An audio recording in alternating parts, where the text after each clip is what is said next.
This is Running Free with JH. I am JH. Today I want to talk about self-sabotage in your running and in your life. This episode is filling because it kind of relates to me wholeheartedly.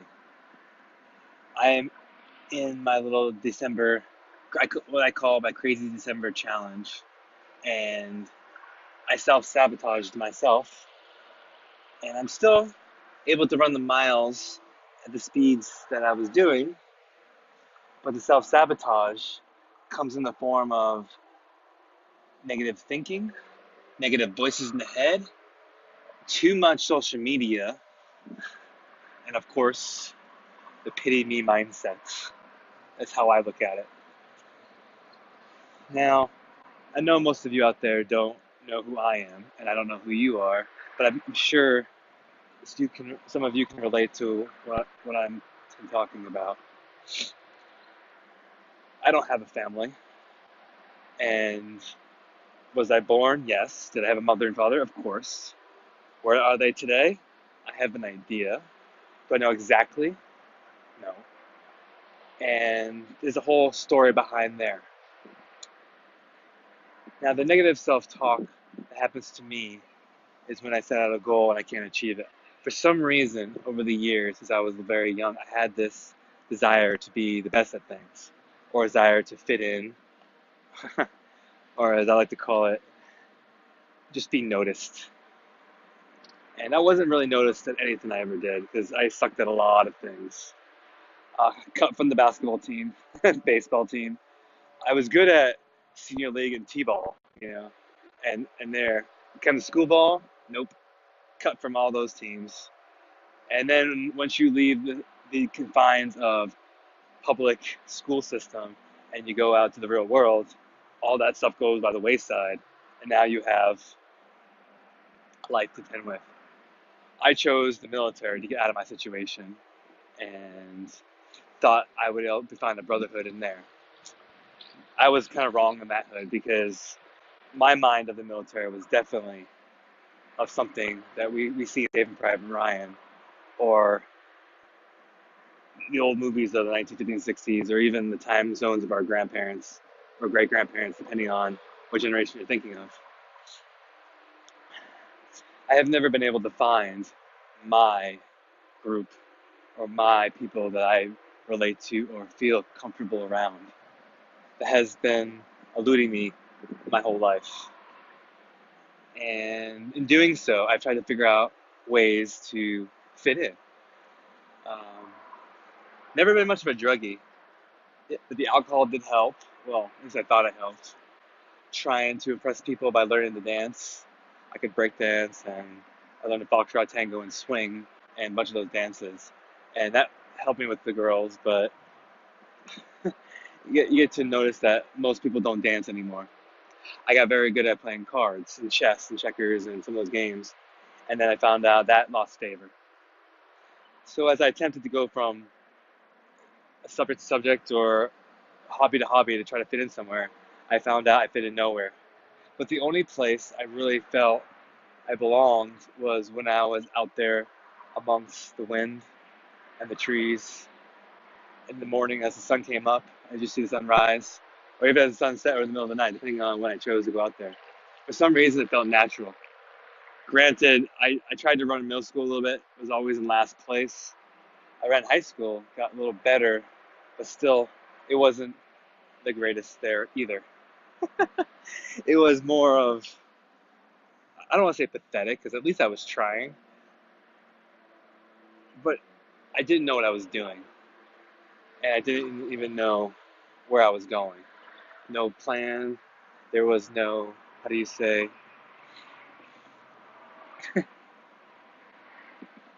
if it was a journey I was on, I definitely was probably going the wrong direction with a lot of my choices in life. But the negative self talk was always there. The sabotage is always there.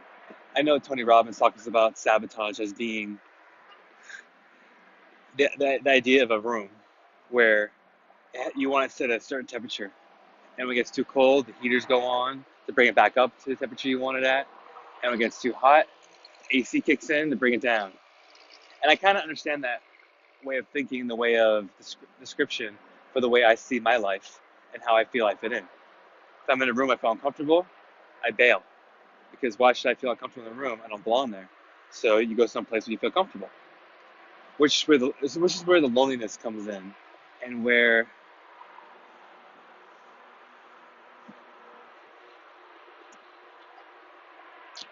I'm trying to think about how to put this and everything because we talked. This whole thing is supposed to be about self-sabotage, and I think self-sabotage in your running and in your life go hand in hand because on one hand you want to get all the negative and all the bad emotions out of you, and you want to curl up in a ball and just die.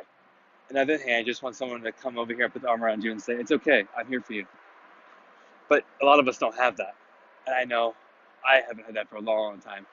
I've had people in my life here and there who I can count on, but they are few and far between in the years. Right now, at this moment, I'm going through something like that in a way. Holidays have always been rough on me. They always have. I don't know where I want to end up or where I want to go. Sometimes I think it's just better just to end it all and keep going because sometimes the pain is too severe to keep going on. And when you don't understand why you're here, it's almost like you feel that you're just taking oxygen and breathing. You're eating to live, and then you go into a job that's just eating your soul up. There's no point. You could literally get into a car accident and die, and the only one's gonna really care is the person writing your report on the police report because they're spending time with their families and they're kind of annoyed because you're probably the third person they dealt with, and it's after midnight. And it's a sad way to think. At least it's me. I've always concerned myself that I'm gonna be the guy like Scrooge, you know. That's gonna be in the graveyard, or hell, I probably wouldn't even get a marked grave. I'd be an unmarked grave, or if I'm lucky, probably cremated somewhere, and that's gonna be me. And I'll just pass in the dust. And I know there's a lot of people out there who are past, who just get thrown out there with everybody else, and you die, and the morgue gets you for whatever reason, and you're donated to science because no one claims your body. Most majority of them are. This is from I read that book, Body Farm, about they take bodies of people that they find or homeless people or wherever they get them, and they donate them to help with science, which is a good thing, I think. However, but it's sad. It's a lost state of us. I know I read the book Tribe by Stephen. I see it's Stephen. It's called Tribe. I think it's by Stephen something, and I do believe he's on something, and we all need something to fit in, somewhere to fit in, somewhere that we belong, like the World War II generation, how they came together. And that's what it was like. I remember being on deployments and feeling even though sometimes we didn't get along as brothers and sisters and stuff, but we had a common thing. Like I could always say, "Hey, I need some help. Here, come help me." And ever since I left the service, I haven't had that. I don't know who to turn to in my day-to-day work. I mean, at the job I'm at right now, I could not show up and people would probably maybe notice a little bit, but they wouldn't lose sleep over it. Sad thing. You can be someplace for 10, 20 years and never notice. It's a sad thing. But all these thoughts that I'm spewing out right now is going a little on a tangent, but it does come back to self-sabotage because these thoughts are all in my mind. And sometimes I'm out there and I keep thinking that if I'm not a runner, then who am I? Why am I here? What's the point of this world? Why don't I just put myself, stab a needle in my arm and inject myself? And then I think about the 22 vets that die a year, and I think it's a crazy idea that's out there. And I think it's so stupid. Me being a veteran of over a decade worth of service, I think I can talk on this without getting bashed at, but I see that there's a 22 push-up challenge to honor 22 vets that take their lives a day, which I think is, I understand the motivated behind it, but it's not going to help. I mean, I've been homeless twice. I mean, on the streets, where I'm using a blanket on a sidewalk, so that way I don't get wet being in the grass. or mud or wherever I'm at. I've lived under bridges, and I've crawled myself out of it. And there's dark nights, there's dark times where that comes up in my brain, and I know it's not a great place to be, but it's sometimes where my brain goes, and I'm okay with that. I'm okay that life can be messy at times. I'm okay with that. But it's in my brain, and it comes up the most sometimes when runs don't go wrong. Excuse me, runs don't go right. And to bring this back to self-sabotage and about life, we have our negativity that comes in the moments of where what we're not good at. Hell, I barely graduated high school, but yet, does that make me a dumb person? No. Does that make me someone who's unlovable? No. But then why does my brain think that way? I think that's just the way our human nature is. Like, I don't know what it's like to have parents that have been married their whole lives, and it's a loving family. I never had that. I do not know what it's like to have brothers and sisters who will miss you on Christmases and miss you on birthdays. I haven't spent Christmas in years with people that's family related. It just doesn't happen in my world. And I've come to be okay with it at sometimes, and I've come to resent it. And I think I've gone off topic again, but I need to bring this back because the whole theme of this is about self sabotage. And I think the way I want to talk about self sabotage is it's our negativity that comes up in our heads of who we think we are, of who we try to impress. So if you're on a run, right, and you're trying to say an 8-9 minute mile pace, and that's what you can do, and you try to go a little bit faster than that, right? And say you're in a group where everyone's used to doing the same thing, and next thing you know, you're trying to go faster than them. They might start looking at you differently. I know when I used to be overweight, I was pushing 300 pounds, and I lost my weight. Yes, I was looked down upon. I lost friends over it. Who are you? What, you think you're better than us now because you can run a little faster, you can work out, you get muscles, you get a six pack? That's what happened in my world. And you probably would think, well, you know what? They're bad people. Don't listen to them. But when they're around you and you think they're your friends, you don't think that way. But I think what happens is you get to a point where you get to that cusp of where you want to go do better in your life, not just running, but in your life, and you feel like you're out of your comfort zone. You feel like you're out of your depth, and you're like, why do I deserve to be here? No one else is here. No family members been here. No friends have been here. I'm the one paving this way, and you self sabotage. Maybe not on purpose, but subconsciously. How do you do it? Perfect example. In your running, you do it by that night you're supposed to get sleep. You go out drinking. You should be eating healthy because you have that workout the next day, but instead you don't. You eat that extra pie. You have that burger. You have the ice cream, the whole large pizza. Stuff that I've definitely done. And the next day you can't work out. And so you take a day off, or two or three. You stay up late. You're not getting the proper sleep. And now your workouts start to suffer. So now you start going backwards. And you start telling yourself, oh, you know what? I peaked. Did you really peak? Maybe you did peak. But more than likely you didn't peak at all.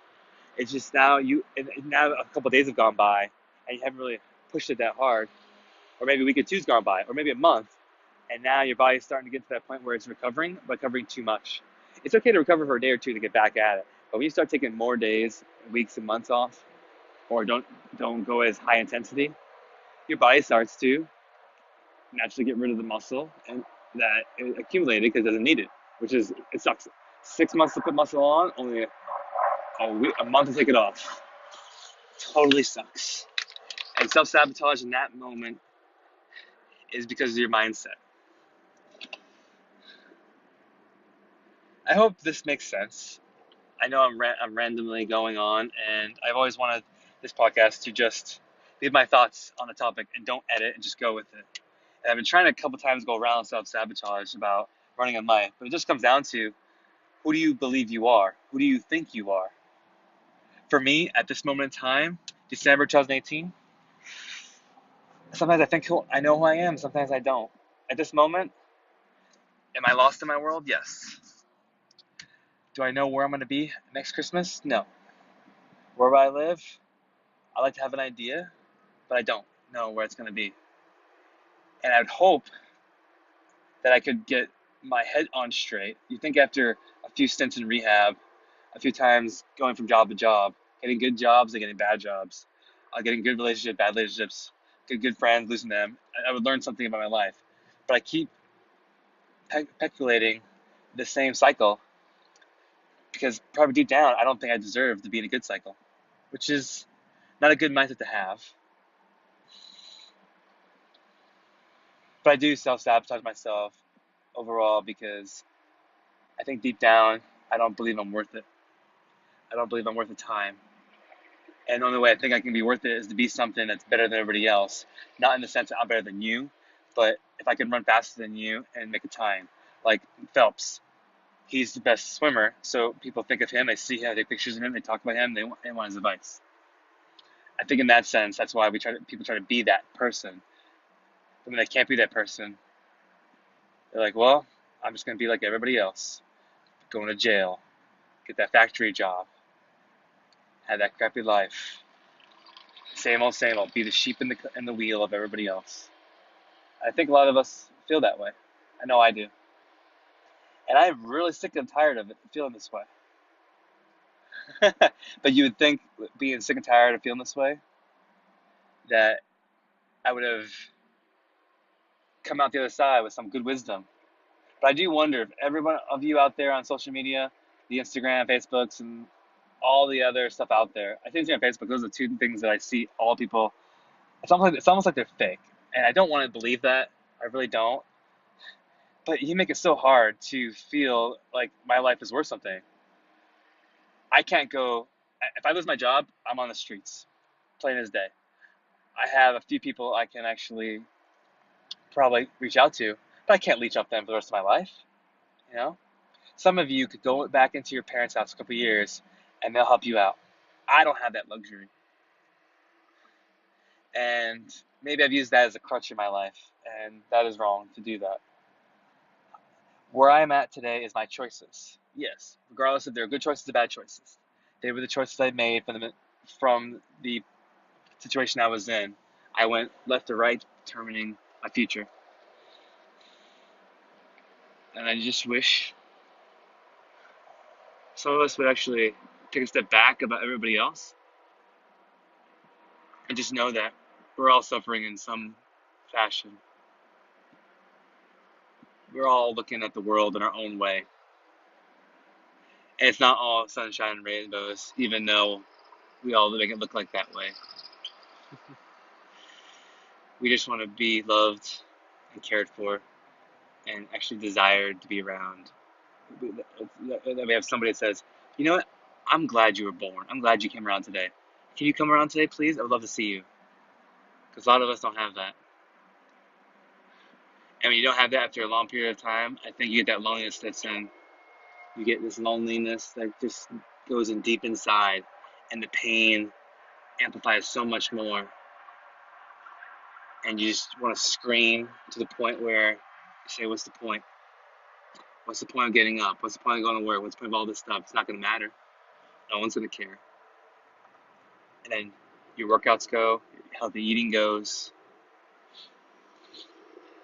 your responsibilities, your respect, all that is gone. They get to the point where you're so far back that you want to start again, and now you're starting back 6 months to get to where you were. And you're like, oh my God, and you get that hopeless feeling again. And it's a repetitive cycle. How do you break it? The way I'm trying to do it is take one step at a time. Okay, this is where I want to go. Let's go here. Okay, so I want to get a certain run. Let's do that. I want to lose some weight. Let's do that. Let's do something every day that gets me to that goal. I want to make sure that I can laugh at work a little bit more. Okay, let's make that happen. How do we make that happen? Who are the people that I actually admire at work? So talk to them more. Who are the people at the gym that I can get around to be around them to get the vibe and get the feeling of togetherness? And then I say, what do you? And ask them, what do you do? What do you eat? How do you eat it? You know? Do you take supplements? Do you not take supplements? How much water do you drink? Get around. I think it comes down to the people you're around. The people you let into your circle is big, negative and positive. It's also challenging negative thoughts in your head. But that's something I had a hard time with today, challenging my negative head. I know a couple days ago I had a real big challenge with it. And today, my thoughts won. But as always, tomorrow start again. I think that's where I'll end it today.